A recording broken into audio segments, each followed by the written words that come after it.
What is up, Study With Me fam? This is going to be another amazing study with me. We're going to do 45 minutes on, 15 minutes of rest. Of course, if you are live, then during that rest time, I love to engage with you guys. So drop questions in the chat. Let me get some music going for us. This will be as usual for me, lo-fi hip hop vibes is kind of my go-to. So we will get that going. And the thing that I will be working on today will be really just prepping for the week. If you're new here, my name is J.R. Smith. I'm an orthopedic surgery resident at the Mayo Clinic. So all of the work that I do is related to residency and orthopedic surgery.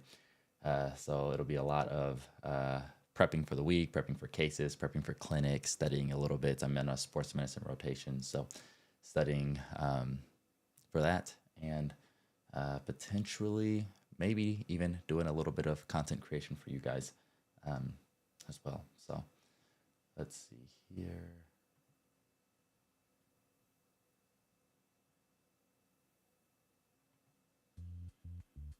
All right.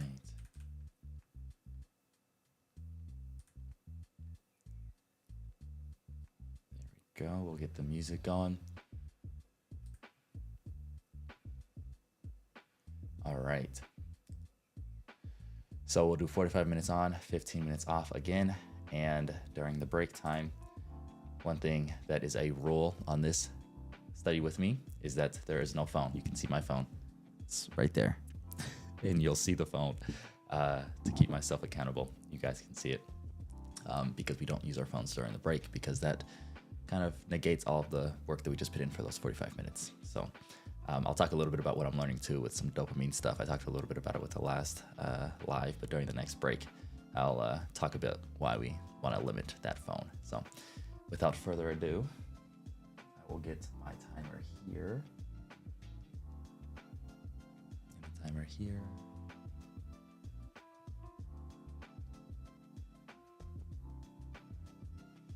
And good luck to everyone studying. Thank you for joining.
All right. Session 1 is done. Let's go. What's up, Joe? Morning prep meets purpose. Absolutely love that. Let's go. Murray, can we see what you're studying? Yeah, I'll try to switch to this other angle more frequently. This is the one that I'm kind of referring to when I kind of click over here. You can't perfectly kind of see everything that's on the screen, but it at least gives you some more vibes. At least the different kind of vibes. Let me know if you guys like this or don't like this, but it seems like people like to be able to kind of go back and forth. I'll try to do that more frequently. Sometimes I get locked in and forget. What's up, Arian? Joe, why not ask the chef for his creme brulee recipe? I don't know. Soon. How often do I do this? At least weekly. I try to do it actually more than once a week, but at least weekly. So definitely, subscribe and have notifications on to know when I go. I wish I could do it more like on a scheduled basis, but my schedule is usually kind of like pretty hectic. So sometimes it's just kind of when I have the free time, but at least weekly. Ferris, let's go. Secondaries. That's the grind of the med school application. So good luck with that. Hopefully that's going well. Tons of writing. One thing that I wanted to talk to you guys about is just, again, going back to, I talked about this during the last live during our previous break. Oh, let me set up our break so I don't run over.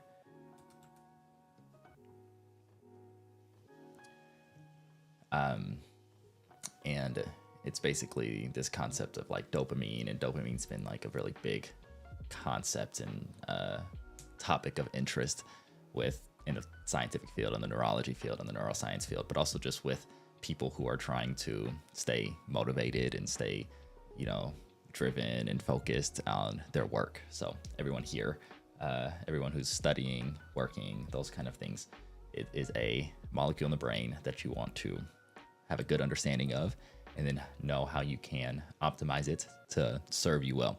Because essentially what this does, this is a molecule that will keep you motivated. And so one thing that I'm learning is that there's ways to increase the baseline levels of your dopamine, which is what your goal should be, because then that increases your levels of motivation. There's ways to decrease that as well. Things that decrease that are going to be things that give you quick jumps, quick spikes in dopamine, because that's followed by an equally quick drop. And the problem with that is that the end is the drop. So if you have a baseline level like right here, and you have a spike up here, and then you have a drop back down here, then your new baseline is actually going to be lower than it was before, and because you're ending with a sharp drop. So things like social media, drugs, alcohol, tobacco, those kind of things, gambling, online shopping, those things that give you the quick boost, is actually going to decrease. You're not only going to have the drop, which is detrimental. That's why you usually feel like, oh, I can't even get off the couch after scrolling or binging or whatever. Sugar is another one too, but that's why you feel that way, because of that drop. But then you never actually get back to that baseline. You're always a little bit lower. And so avoiding those kind of things.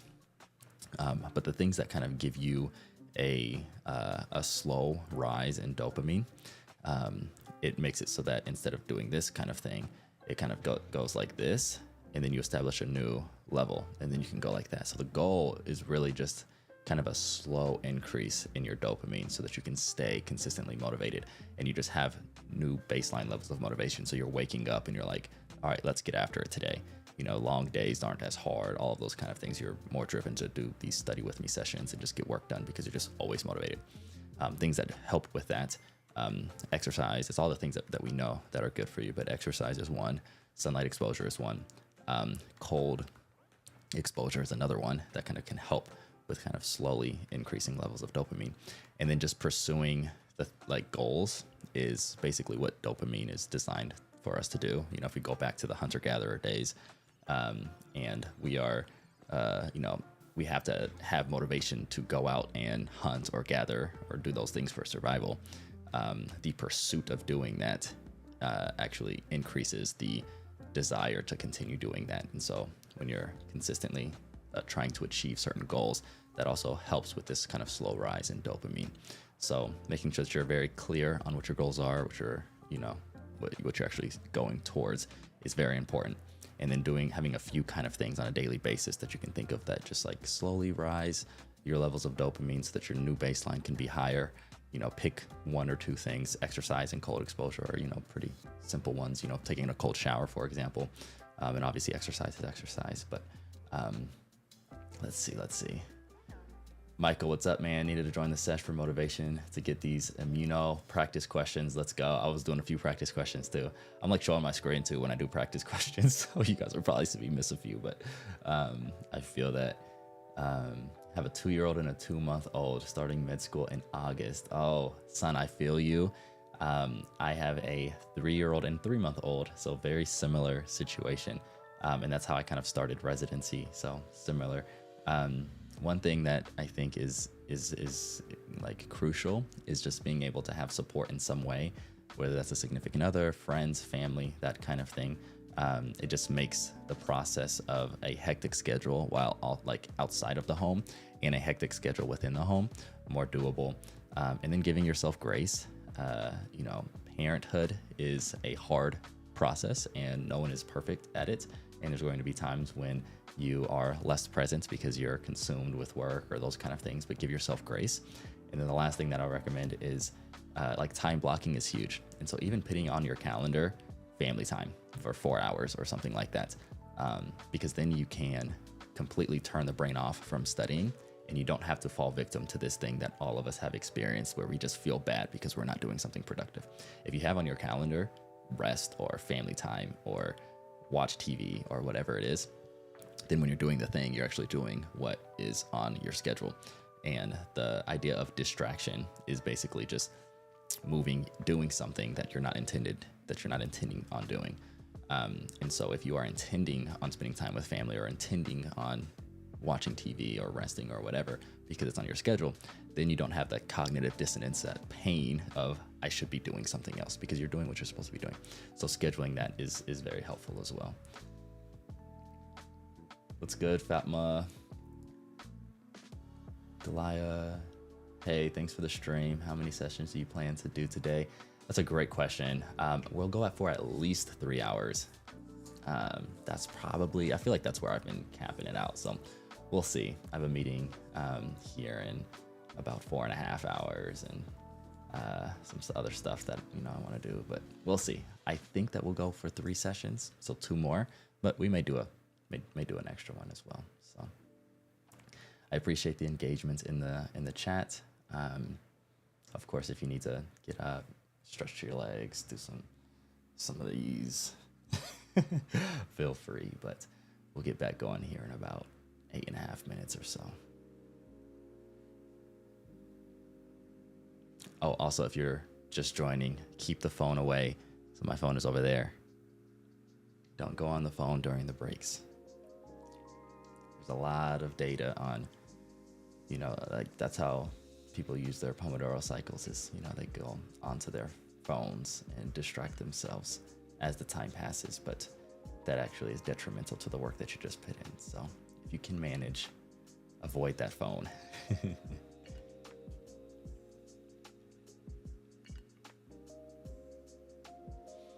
I'll actually talk a little bit about kind of like focus and phone and that kind of stuff too, because I love learning about that as well.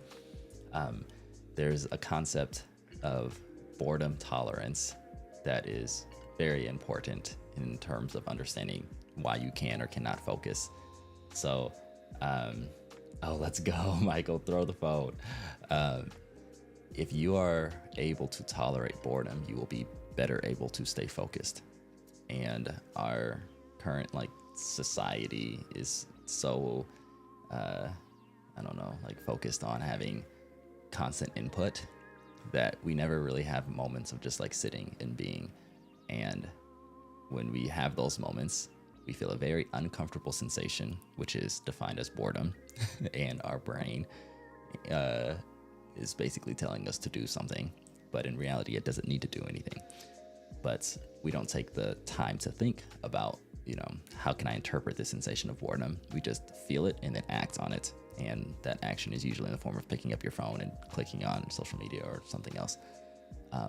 But tolerating boredom is directly related to your ability to focus. And so if you can give some space in between that feeling of boredom and action and actually think about it, first you'll notice that the sensation of boredom will actually probably start to dissipate in terms of it being an uncomfortable sensation. It'll probably start to go away. And then you'll start to realize that you're able to sit with yourself a little bit more. You'll be able to sit in silence and not really do anything.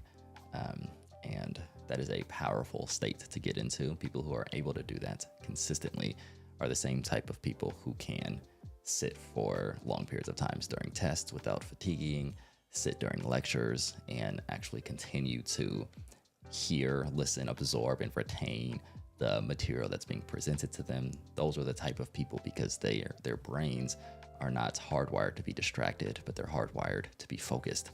And if you want focus, you have to be able to tolerate boredom. And it's a training process. There's no quick switch to being able to be more focused. But the best thing that you can do is when you have those moments of boredom, to sit with it and to just fight the urge to do anything and literally just sit and be present, because it will pay dividends in your ability to focus. And all of us are studying, learning, working. Increased focus will help all of us significantly. Compared to, let's see, question from Sun, compared to steps and other exams you have taken, where does MCAT rank in terms of difficulty? That's a great question. For me, I think the MCAT was one of the hardest exams that I had to take, because the breadth of material is all over the place. There's psychology, there's chemistry, there's physics, there's all of the pre-med courses.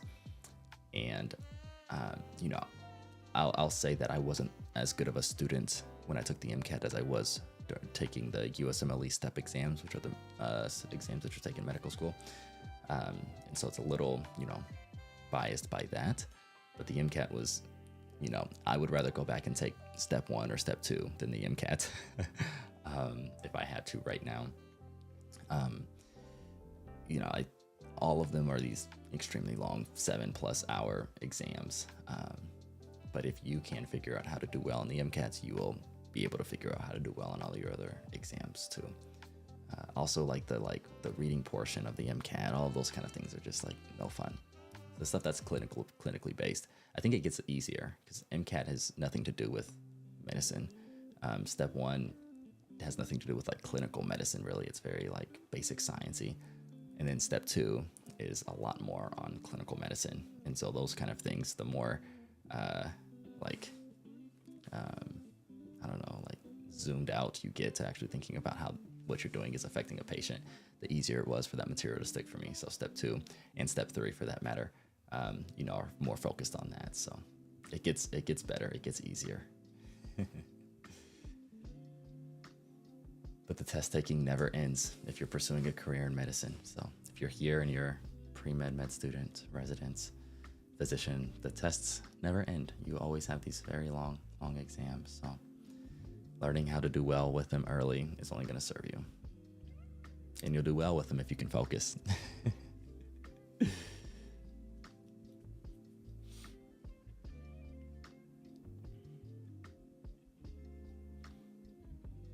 Are you guys a fan of this kind of setup here? We can kind of see, maybe I can move it a little bit. I don't know. I think that's pretty good. You can kind of see the screen a little bit. Let's see. Maybe I can make it a little better.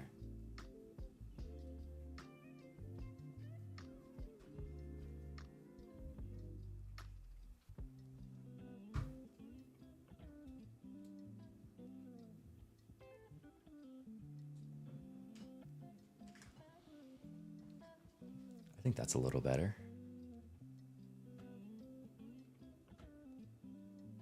Because then you can see me. You can see that it's not just a fake thing.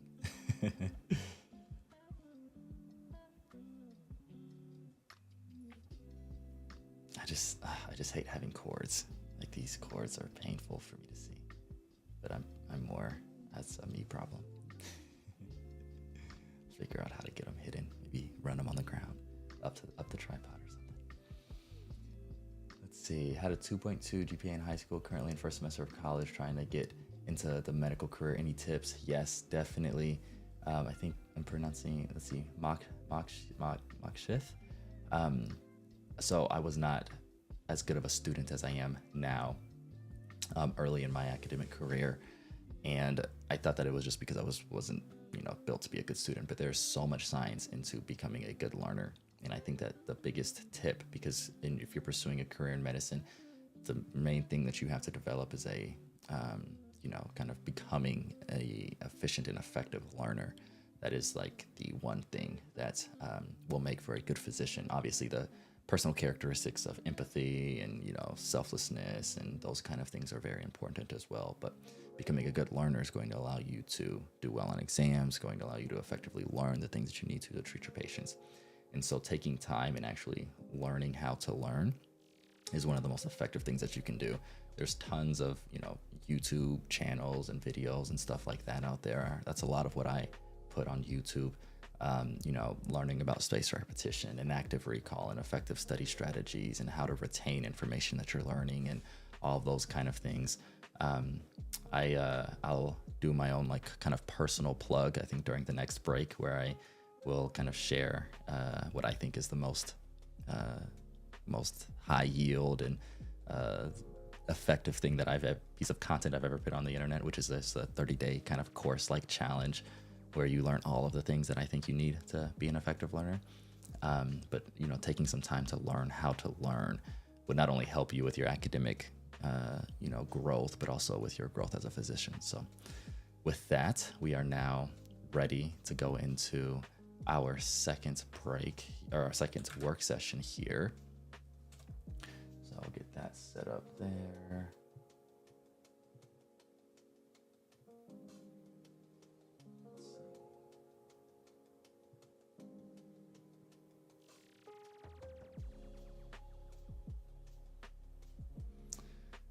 All right. And then, of course, as questions, comments come up in the chat, drop them in there. I love engaging with those during the break. But we will get back to work right now.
All right.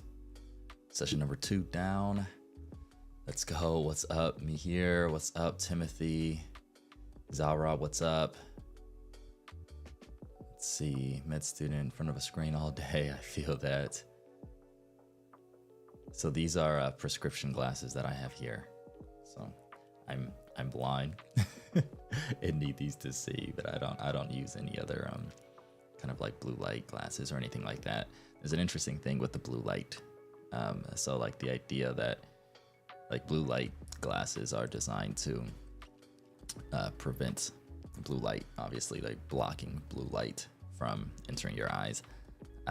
This is actually detrimental in the morning. You actually want blue light. It is a wavelength that will activate you, get you up, get you moving, that kind of thing. And Andrew Huberman, he's a neuroscientist out of Stanford. He talks a lot about like sunlight exposure and all of those kind of things. But early in the morning, you want blue light because it actually will stimulate you to be awake. So blue light glasses are actually not helpful when you're wanting to kind of be awake and stimulated to start your day. So in the morning, they can be helpful though in the evenings and at night, you know, when you're trying to kind of wind down, get ready for bed, calm the brain, that kind of thing. So just something to consider there.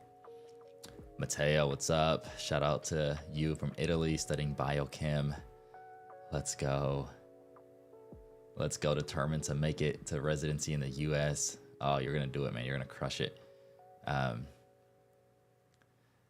So in terms of like how hospital visiting works, question from Matteo, in the US, I'm not completely sure how every program has kind of their, you know, visiting protocols for international students. But I work at the Mayo Clinic, and we have a lot of visiting, you know, students and fellows and things like that coming and spending time with us in a variety of capacities, whether that's research, whether that's kind of like almost like a fellowship kind of shadowing opportunity.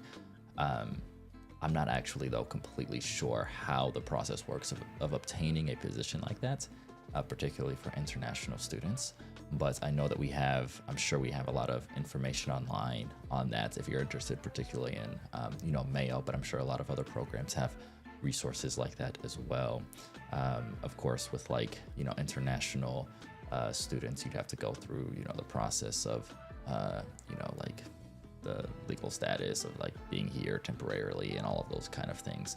I wish I knew more information for you. I'm sorry, Matteo, but hopefully that can at least give you some inspiration to know that it's 100% possible. I just don't know the exact protocol and process. All right, let's get this break going. I'll put a message before 2 because I think I am gonna run to the bathroom and stretch the legs, and I will see y'all in a couple minutes.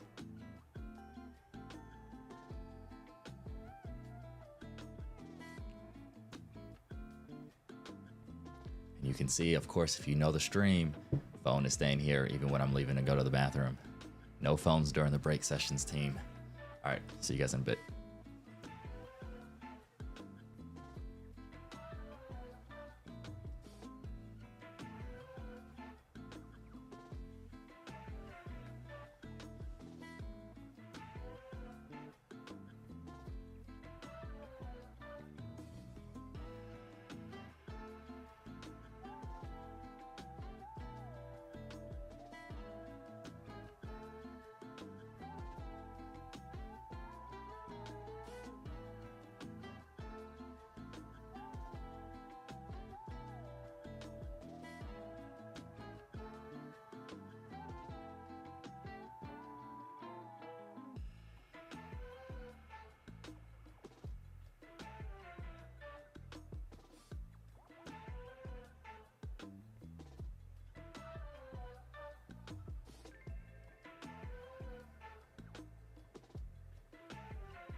What's up, Tasmi Desk?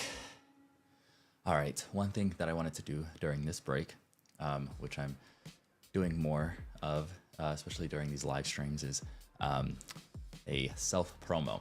I don't want to bring like formal, products or product integrations, those kind of things to this, but I do want to take this time to just share a product that I have created that I believe is truly the best thing I've ever put on the internet.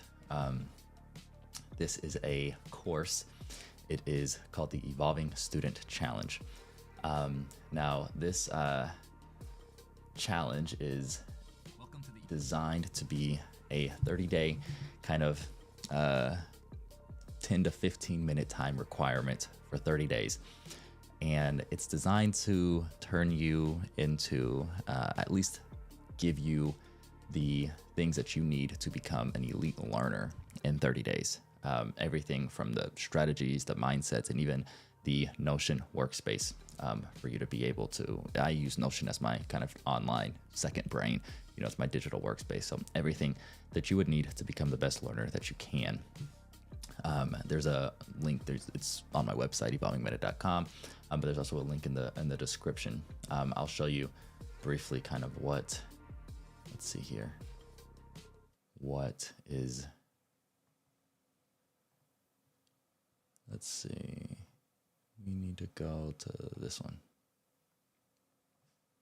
So this is what it looks like.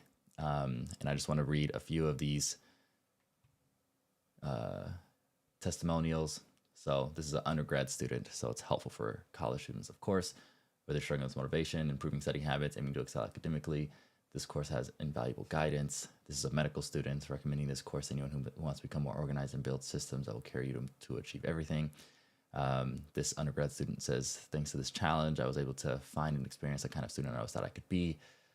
This is a student who was a career changer. Says this course will not only show you how to use systems to become a better student, but will help you elevate every area of your life. And so, again, what this is designed to do is to give you a set of systems, a mindset, and everything that you need to be able to learn extremely effectively. So definitely check this out if you are interested. And then let me see if I can actually pull up the Notion workspace that you will get access to. Let's see here. All right, yep. So I will show you what you would get access to.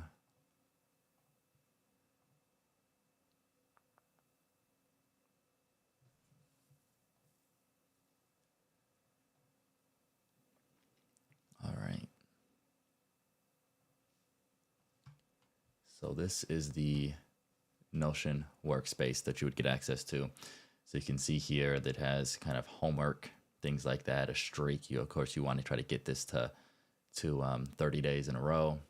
There's 3 chapters, and every day has a little bit of homework. You can see it's not significantly time consuming, just downloading the templates, and of course, every video kind of walks you through how to do all of this. And then this is part of the homework here. So, just thinking about some of these kind of things, which you're learning, kind of big projects. But then mostly what you'll see here is you have a dashboard, you have a place to kind of go through your goals.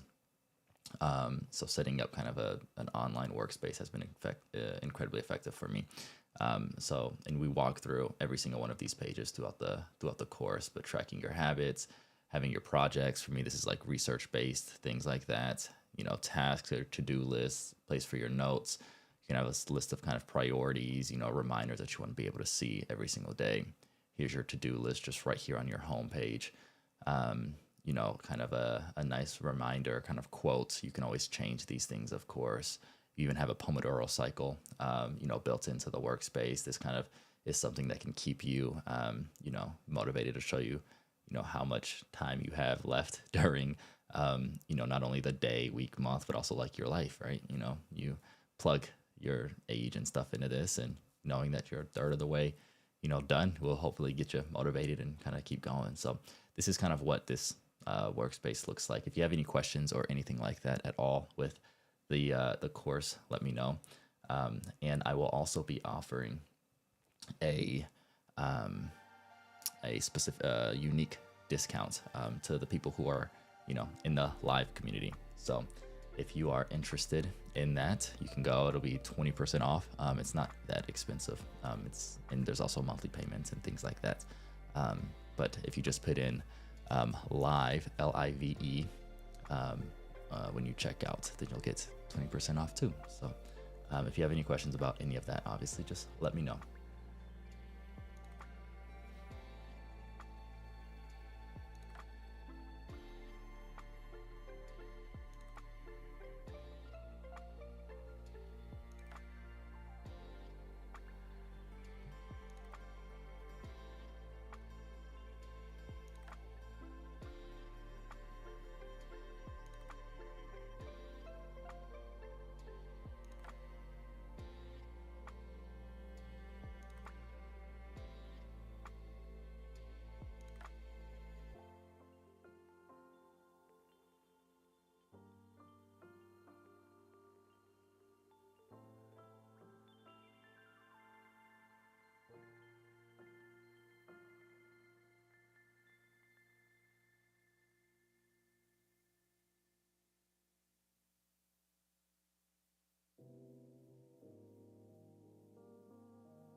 for us to get back to the work.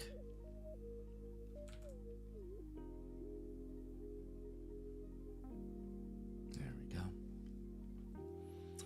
All right. Congratulations to everybody here, everybody who's committing some of their time to the grind today. I appreciate you guys doing this with me. It holds me accountable and keeps me more motivated. So it makes me, more passionate about continuing to do this. So I appreciate you guys.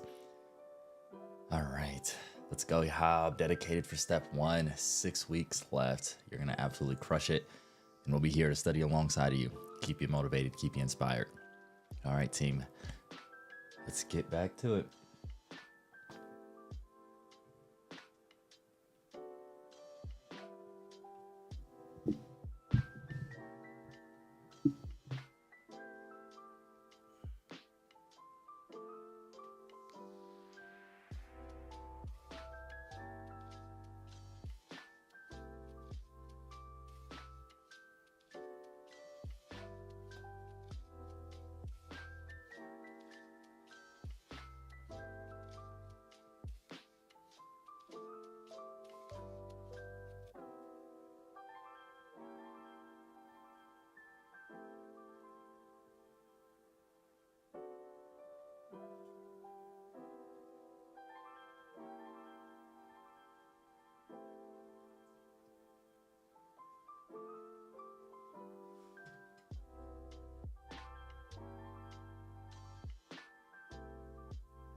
right. Session number 3 is done. Let's go. Let's go, team. All right, let's see what the chat is talking about. Fatima, any tips on how someone can be meaningful with their time studying for steps in long working weeks in the hospital? Definitely kind of like the challenge that we all face who are medical students or who have to balance being essentially a full-time student, a full-time employee. A few things that I found to be helpful. One is time blocking. Time blocking is like huge. So what this means is essentially just scheduling time dedicated to only do one thing. And so when you have like so many things that you're juggling, if you try to do a little bit of everything all at once, then nothing really gets done.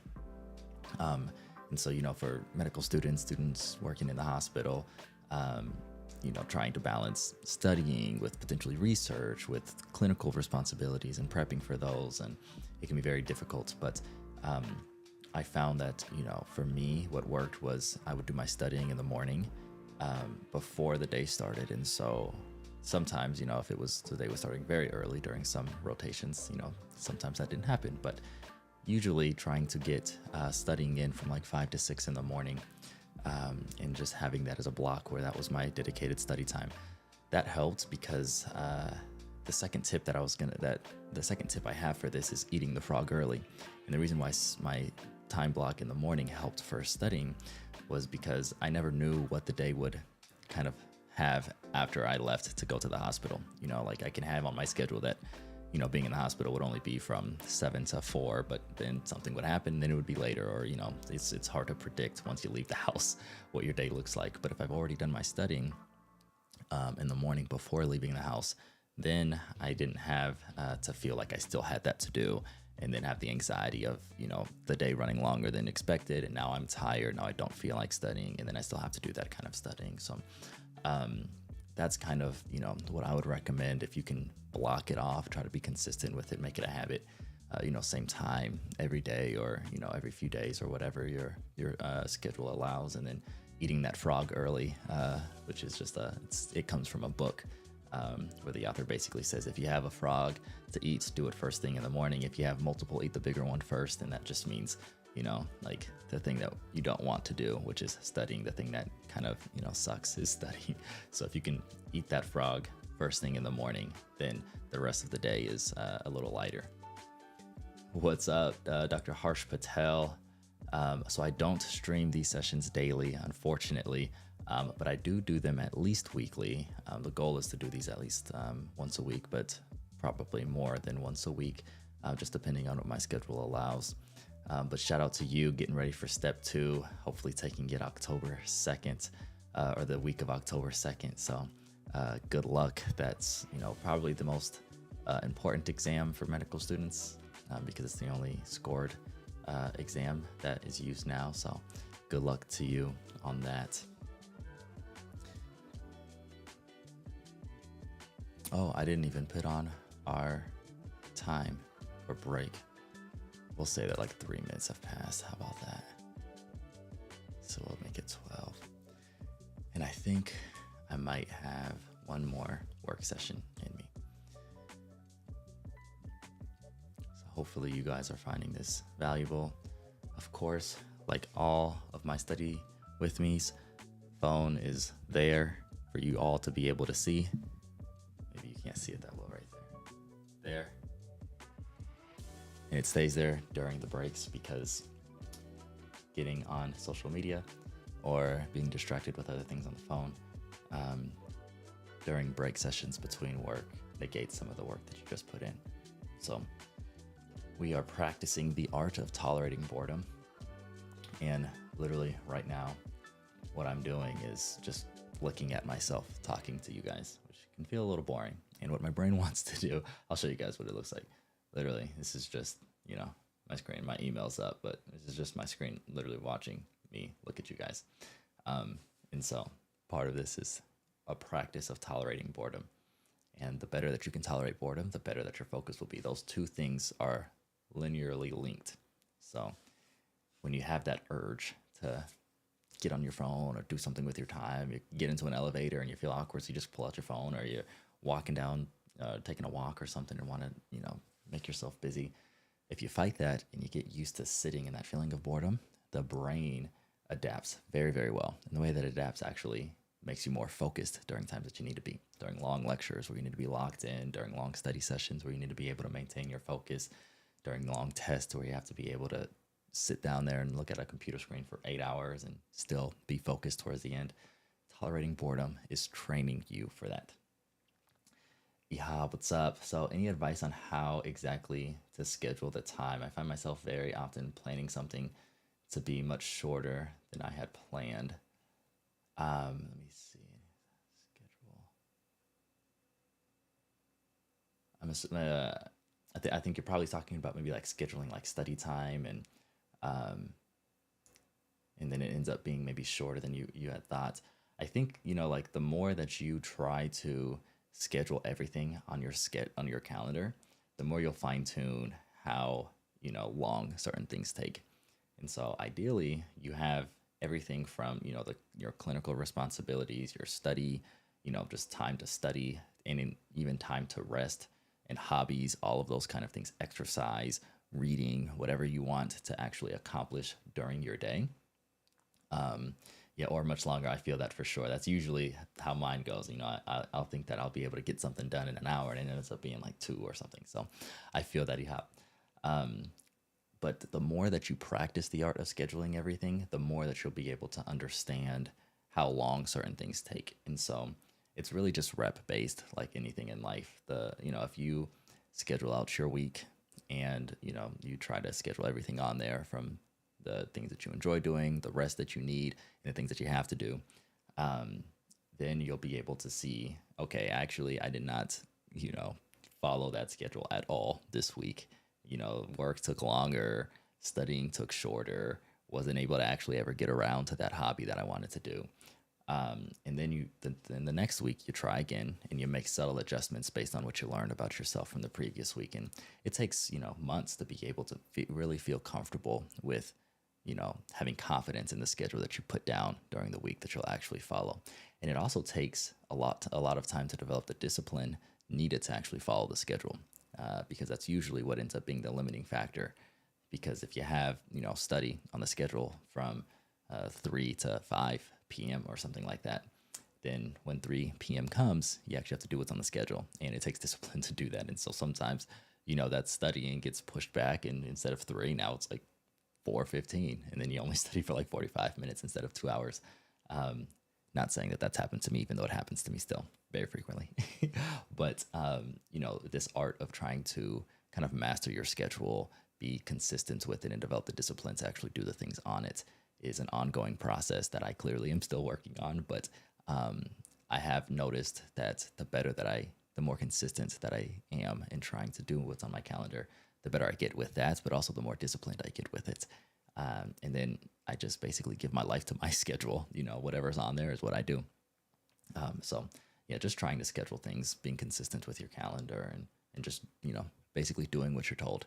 You're the motivated version of you. At least this is how I do things on Sunday, which is today. I kind of go through and I just try to schedule out the week. And it's in a relatively, motivated, season, motivated, like, feeling. I'm like, all right, I'm going to do this, this, this, this, this. And I'm trying to plan for my future self to be very successful and very accomplished by the end of the week.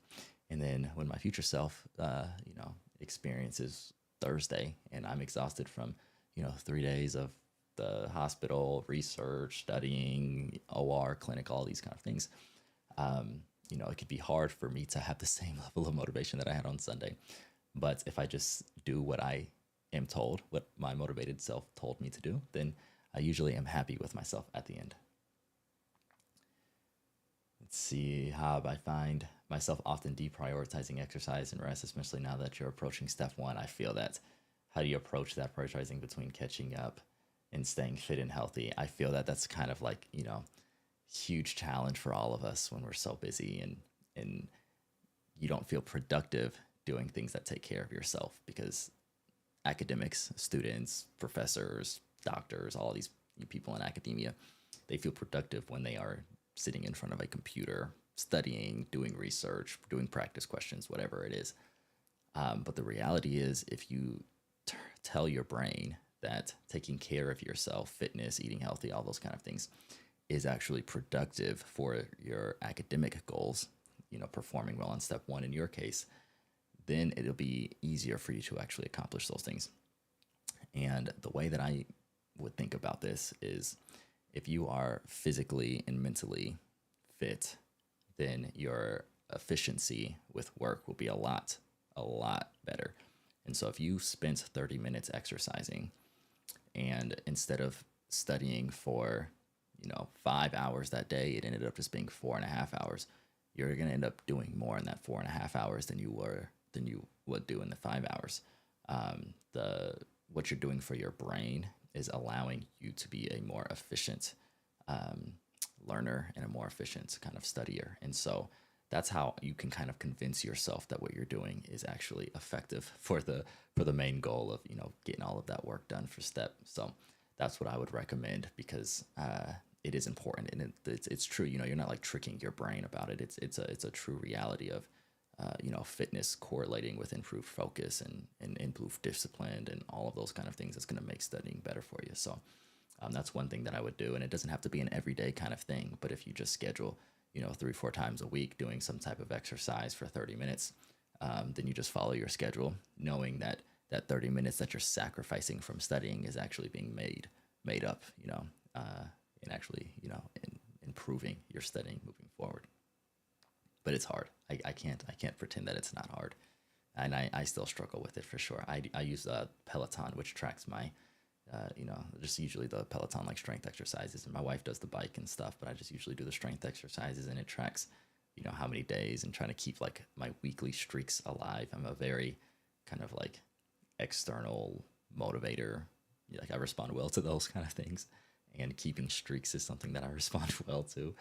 It's why I was doing Anki forever, and when I was in medical school, and now why I try to keep my weekly streak on Peloton for exercise. So even when I don't feel like doing it or feel like I should be doing something else, I don't want to lose my streak. So you can kind of play into the gamification aspect of things as well, if that's how you respond.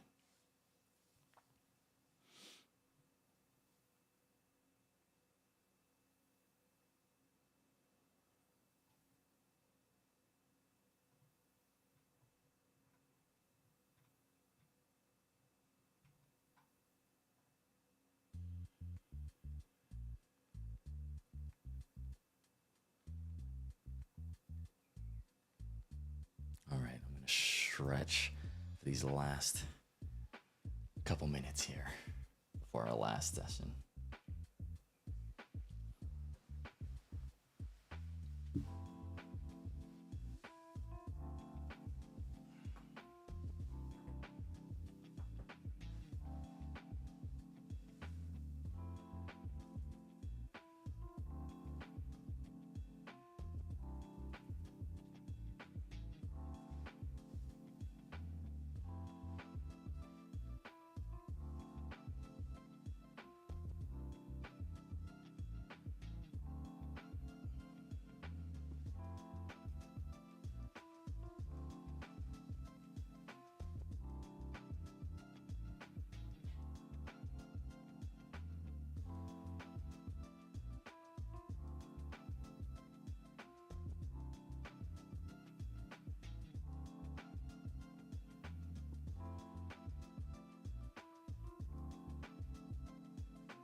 Oh yeah, Hob, I really, really appreciate you. So happy that I was able to answer some of your questions.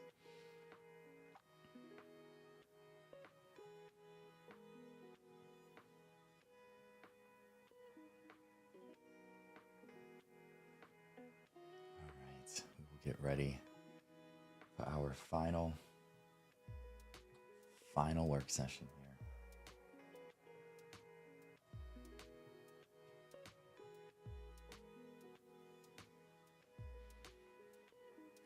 All right. One more 45-minute grind session. Again, I appreciate everybody for joining me. Hopefully that you have been successful in getting some of those to-dos checked off. Feel very accomplished after this day. Sunday, spending some time in the morning and early afternoon getting some stuff done will hopefully make you feel like once you get done and you can have the rest of the afternoon and evening to rest and recuperate before the week ahead. Kind of eliminate some of those Monday scaries or Sunday scaries, whatever it is. All right. And of course, if there's anything left in the chat, I'll talk about, I'll engage with whatever is in there at the end of this 45 minutes. But let's get into it, guys. One more. We got it.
right, final work session done. Congrats, everyone. I appreciate you guys joining me today. Fatma, I'm happy that you like the playlist. This is a playlist that I have on Epidemic Sound, which allows it to be played on YouTube without me getting screamed at by YouTube for copyright and all that kind of stuff. But it's just a lo-fi, hip hop, mostly just lo-fi kind of vibe. So if you search those on Spotify or Apple Music or anything like that, you can find very similar playlists. I'm happy though that you guys stuck around. Shout out to you guys if you're still here alive. Again, we'll be doing this frequently, at least weekly. So make sure you're subscribed with notifications on if you haven't yet. And I'm excited to keep doing this study with me, with all of you guys. If there's any final questions, you can throw them in the chat. But otherwise, again, appreciate you guys being here. Hopefully you got some work done. And if you're just getting here, or if you're getting here a little bit late and still want to study, feel free to run this back or throw on one of the other study with me's that I have as well. But I appreciate you. And as always, keep evolving, and I'll see you guys in the next one.